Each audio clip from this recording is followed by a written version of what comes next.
7 or 8 years old, and I said, son, I got to tell you something serious. I said, I hate to break this to you, but you're adopted. And he started cracking up laughing because it's obvious. It's obvious that he's adopted. But he understands, at least I hope he understands, because I've tried to tell him numerous times that it was an amazing thing that we had to go halfway around the world to get a son that fit in our family just perfectly. But he's a wonderful kid. But he was adopted into our family. And I know my mom, she used to work with greyhounds a lot, and they would adopt these dogs out to the different families. I said, well, I don't know that I would consider a greyhound to be equal with my son, but I can understand the idea that you want that to be a part of your family, and you want to convey love to that dog. Romans chapter 8. Somebody read verses 15 through 23, please.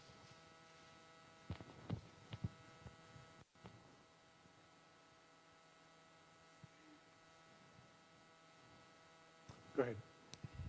Jared.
All right.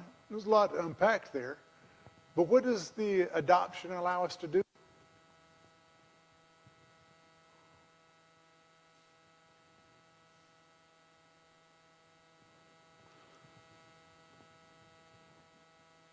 We're adopted into whose family? Did you have something? Go ahead. Yes, sir.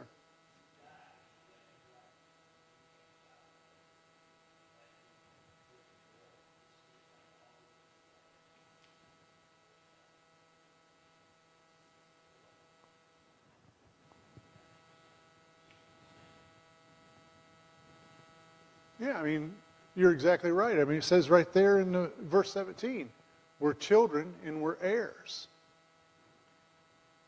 We became heirs just like Jesus was there. Jesus is the only begotten Son of God. We're adopted into the family. We're adopted in the family, but we became heirs just like Jesus is an heir. And so we take on those rights and those responsibilities, and we're children of God. Any of you ever trace your lineage back to find out if you're connected to somebody famous? A lot of people who do that will let you know that they've done that. I'm related to so-and-so. You know? And even if you're not genetically connected in a long distance, you know, there's some people that if their cousin or uncle is a movie star or somebody famous, they let you know, yeah, I'm connected to so-and-so. We're connected to God. We're heirs of God. People should be able to look at us and know, unfortunately, my son, even though he's not genetically connected to me, you can tell he's picked up the mannerisms of the house.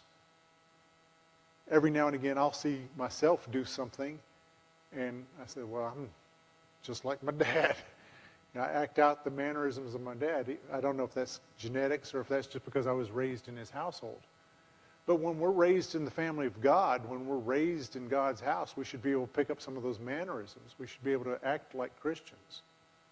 We're heirs of God, and we should be able to act like heirs, and we should be able to act like we're connected to God.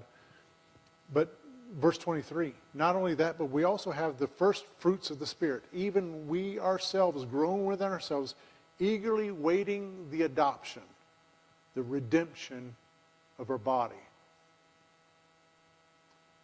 When we become children of God, we become more fully aware that this life is not all there is to be. We're more fully aware that we have a spiritual aspect of that. And that should create inside of us a longing. That should create inside of us a yearning to be with God. As we progress through this life, we should be progressing in that direction. Sin becomes more repulsive the longer we stay a Christian.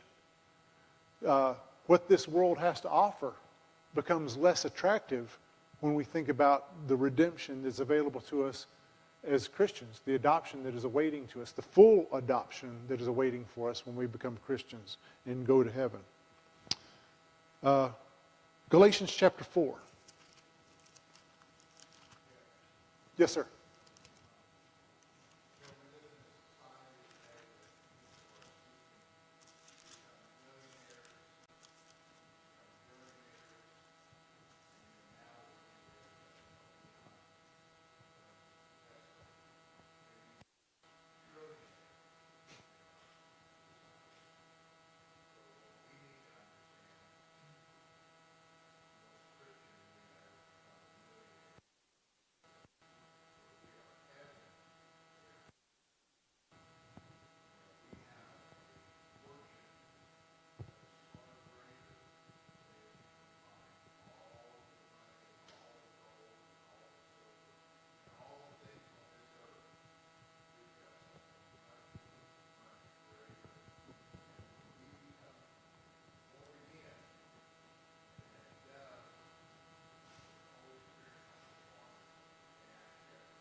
Yeah.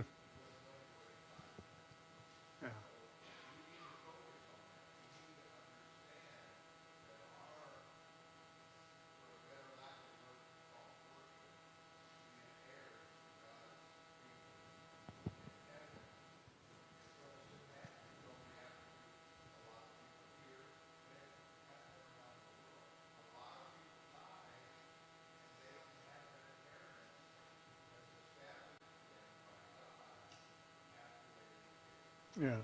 And there's a lot to unpack in the stuff that you said about, people wish all of this stuff in their life, the monetary things, fame and fortune. And I think that sometimes when they wish upon that stuff in themselves, they don't really fully recognize what they're wishing upon themselves. They see only the good that can come from it, but they don't realize all of the headaches that can come from some of that stuff that they wish upon themselves. Fame and fortune. Could you imagine being so famous that you can't go to the grocery store and buy your own groceries anymore because you're going to get mobbed with people? Or, become so famous where, half the people love you and half the people hate you. and you live with that sort of idea where for no other reason, people just don't like you because of your fame or your fortune or your success or whatever. But there's a lot to unpack in that sort of stuff. And when we're heirs of God, we want to be able to recognize the blessings, but we also have a responsibility. Listen real quick as I read Galatians chapter 4, beginning at verse 4. But when the fullness of time had come, God sent forth His Son, born of a woman, born under the law, to redeem those who were under the law, that we might receive the adoption as sons. We're again adopted through the efforts that Christ established for us. When Christ died on the cross, when He shed His blood, He gave us the privilege of being adopted into God's family. Blood of bulls and goats couldn't do that for the Israelites. The blood of Jesus is the only thing that allows that to be able to happen.